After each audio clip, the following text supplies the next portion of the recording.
అయిపోయింది చిన్న కదా. ఒక రాజుగారు ఉండారట. ఆ యొక్క రాజుగారికి అందమైనటువంటి భార్య ఉంది. 100 మంది కొడుకులాడు. 100 మంది కొడుకులు ఎలా పుట్టారని చెప్పి నన్ను అనక్కండి, పుస్తకాలు అలాగే ఉంది. ఆ పూర్వకాలంలో మన తాతల ముత్తాతలకి 10 మంది 20 మంది 15 మంది సంతానం ఉండేది. మన మన మన తరం వారికి వచ్చేసరికి 2 3 అయిపోయింది. కాబట్టి పూర్వకాలంలో సిరియరాలు తిండి అటువంటిది. కాబట్టి ఇప్పుడు ఒకటే చంద్రబాబు గారు ఇప్పుడు సంతానం పెంచబడ్డారు అసెంబ్లీలో.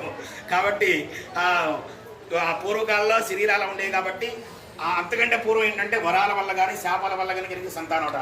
ఆ 100 మంది సంతానంతో రాజుగారి కుటుంబంతో కూడా భక్తిభావంతో ఉండేది. రాజుగారు అంటే మంచి రాజుగారు, అందరూ ప్రజల్ని కన్నబిడ్డల వల్ల చూసుకుంటూ ఉండేవారు. రాజుగారు ఒకరోజు అడవికెళ్ళి ఏదో కురవుల మగాన్ని వేటాడి చంపి తిరిగి వస్తూ ఉంటారట. ఆ రోజు కూడా తిరిగి వస్తుంటే ఆ రాజ్యంలో ఉన్నటువంటి గొల్లవాళ్ళతో కూడా కూర్చొని ఆ యొక్క ఒక మారేడు చెట్టు కింద స్వామివారి నోవు నోచు సత్యనారాయణ స్వామివారి నోవు నోచుకుంటున్నారట. అలా నోవు నోచుకుంటుంటే రాజుగారికి వేటాడి తిరిగి వస్తుంటే కొంచెం అలసట వచ్చేసి ఒక చట్నీలో రథాన్ని ఆపి నిద్రపోతున్నారట. రాజుగారు రథం కనిపించింది, రాజుగారు వచ్చే ఉంటారని చెప్పేసి ఆ యొక్క గొల్లవాళ్ళని కూడా వాళ్ళ పిల్లలకి ఇచ్చి రాజుగారి ప్రసాదం పట్టుకెళ్ళాడని చెప్పేసి ఒక పళ్ళల్లో స్వామివారి ప్రసాదం పళ్ళు పలహారాలను ఇచ్చి పంపారట. ఆ పిల్లలు పట్టుకెళ్ళి రాజుగారి దగ్గరికి ఇచ్చారు. రాజుగారు అని చెప్పేసి ఆ ప్రాణాన్ని వాళ్ళ చేతిలో పెడితే మీరు ఇస్తేనే తీసుకున్నారా అని నాకెందు బతికేవారు అని చెప్పేసి కొంచెం నిద్రమత్తులో కోపంగా కరిచేశారట. ఆ కసురుకునేసరికి పిల్లలు భయపడిపోయి ఆ ప్రసాదాన్ని రథం మీద పెట్టేసి పరుగున వచ్చేసారట. రాజుగారి నిద్రమత్తులో ప్రసాదం నేలపాలి చేయి నేలపాలి ఎదుట రాజుగారు చూసుకోకుండా ఇంటికి వచ్చేసారట. సత్యనారాయణ స్వామి వారి కోపం వచ్చేసరికి నా ప్రసాదానికి కులాన్ని అంటగడతావా, నా ప్రసాదాన్ని ధిక్కరిస్తావా అని చెప్పేసి సత్యనారాయణ స్వామి వారి శాపం ఆ యొక్క 100 మంది కొడుకుల మీద పడిపోయింది. తన అందమైనటువంటి భార్య మీద కూడా పడిపోయిందట.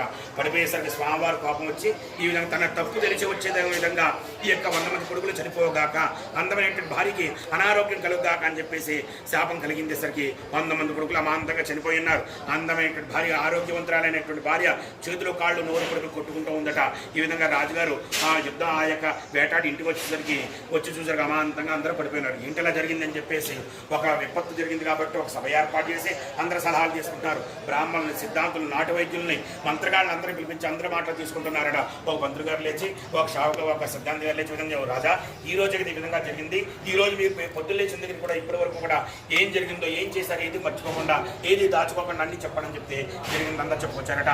రాజుబిడ్డలు వెళ్ళారా, వాడు రాజుబిడ్డలు వెళ్ళి వాళ్ళు తీసుకున్నారా, ఎవరో ఏది ఇచ్చారంట రాజుగారికి అని చెప్పేసి ఆ పిల్లలు లాక్కొచ్చారట. గొల్ల పిల్లల్ని ఇంట్రా మీరు ఏదో రాజుగారు పెట్టారంట, మీరు ఏదో మందు పెట్టినట్టున్నారు రాజుగారికి, ఆ మందు పెట్టడం వల్ల 100 మంది కూడా ఇలా ఈ విధంగా జరిగింది, నిజం చెప్పండి మీరు ఎవరని చెప్పేసి అడగ. అయ్యో బాబో మేము మా ఇంట్లో మేమంతా కూడా మా పేట వాళ్ళందరూ కూడా నువ్వు నోచుకున్నాం, రాజుగారు రథం కనిపించింది, రాజుగారు ప్రసాదం పట్టుకెళ్ళాం, అందుకని మాకేం తెలియదని చెప్పేసి ఆ గొల్లపిల్లలు వాళ్ళు చెప్పగానే వెంటనే రాజా అక్కడేదో తప్పు జరిగి ఉంటుంది, అక్కడికి వెళ్ళి చూద్దామని చెప్పేసరికి ఆ యొక్క బ్రాహ్మణులు చెప్పగానే రాజుగారు ఆ బ్రాహ్మణులందరూ కూడా అక్కడ వెళ్ళి చూసేసరికి స్వామివారి ప్రసాదం నేలపాలు అయిపోయిందట.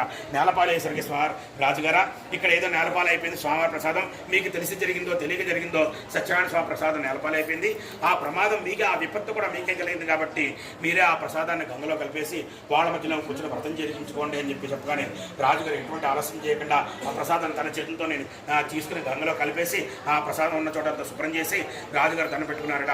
ఓ సత్యనారాయణ స్వప్రభో, నిద్రమత్తులో చేసిన పొరపాటుకి ఇంత పెద్ద శిక్ష విధించుకు నా యొక్క పాపానికి పరిహారంగా నా 100 మంది కొడుకులు నా భార్యను రక్షిస్తే ఇక్కడ ప్రసాదం ఎక్కడైతే పడిపోయిందో నా చేతుల వల్ల ఇక్కడే గుడి కట్టిస్తానని చెప్పేసి రాజుగారు మొక్కుకున్నారు. స్వామివారు గుడి కట్టిస్తానని మొక్కుకున్న స్వామివారు కంటే తన తప్పు తెలుసుకున్నాడని చెప్పేసి స్వామివారు ఆనందించి తన 100 మంది కొడుకులు బతికించేసి ఆ యొక్క 100 మంది భార్యను కూడా ఆరోగ్యవంతురాలు చేశారట. ఆ షావుకారు వెంటనే ఆరోగ్యవంతురాలు చేస్తారని చెప్పేసి ఆ స్వామివారు తదాస్తున్నాడు. ఈ యొక్క రాజుగారు వెంటనే ఆ ప్రసాదం ఎక్కడైతే పడిపోయిందో ఆ ప్రసాదం దగ్గర గొల్లపిల్ల వాళ్ళ మధ్యలో కూర్చుని స్వామివారి వ్రతాన్ని చేయించి ఆ స్వామివారి ప్రసాదం కండకు నోట్లు వేసుకుని స్వామివారు దండం పెట్టుకున్నారట. 100 మంది కొడుకులు బతికారట. అందమైన భార్య కూడా ఆరోగ్యవంతురాలు అయిపోయిందట. ఆ రాజుగారు ఎక్కడైతే మాట ఇచ్చారో ఆ మాట నెరవేర్చుకుని ఆ స్వామివారి గుడి కట్టించేసి ఆ 100 మంది కొడుకులు తన జీవితాంత వరకు కూడా రాజుగారు కుటుంబం అంతా కూడా స్వామివారి సేవ చేసుకుంటూ అందరూ కూడా వైకుంఠ ప్రాప్తిని పొందారట. గోవిందా సత్యనారాయణ స్వామివారి మహిమలని చెప్పేసి ఆ యొక్క సుతమహాముని యొక్క గురువు గారు తన శిష్యులైనటువంటి సౌనకాది మహామునులకి తెలియపరిచారట. కాబట్టి సత్యనారాయణ స్వామి వ్రతాన్ని చేయవలసిన విధానాన్ని, వ్రతం చేయడం ద్వారా వచ్చే ఫలితాన్ని, వ్రతం మొక్కుకొని తీర్చుకోపోతే వచ్చే దోషాన్ని అవన్నీ కూడా మీకు సవిస్తారంగా వివరించారని చెప్పేసి ఆ యొక్క సుతమహాముని యొక్క గురువు గారు సౌనకాది మహర్షులకు తెలియపరిచారట.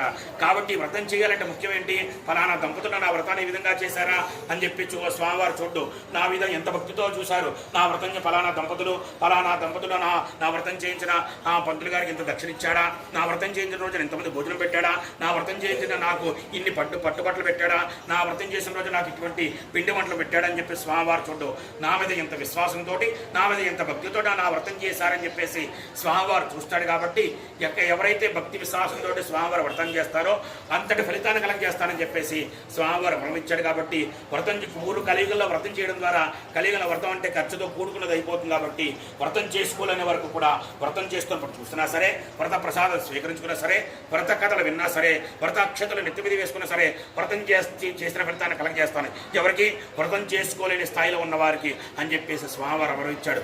కాబట్టి ఈ వ్రత కథలన్నీ కూడా స్కాందపురంలో చెప్పిన వ్రత కథలన్నీ కూడా మీకు మా ద్వారా వివరించాం. గోవిందా గోవిందా గోవిందా గోవిందా స్వామి వారికి, సత్యదేవుడికి, వెంకట సత్యనారాయణ ప్రభుకి అక్షతలు అక్కడ వేసాడు. పంచమోధ్యాయ సమాప్త, వ్రతకథా సమాప్త. లేచి నుంచునే తలకాయ కొట్టేయండి.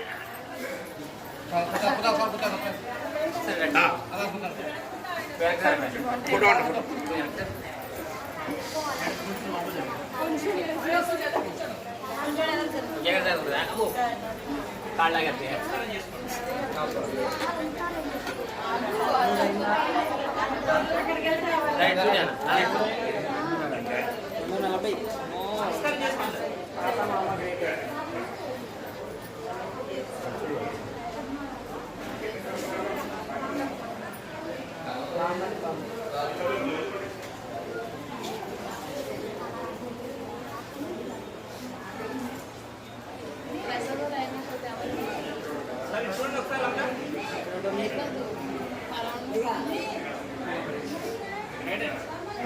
ఇటు చూడండి ఒకసారి.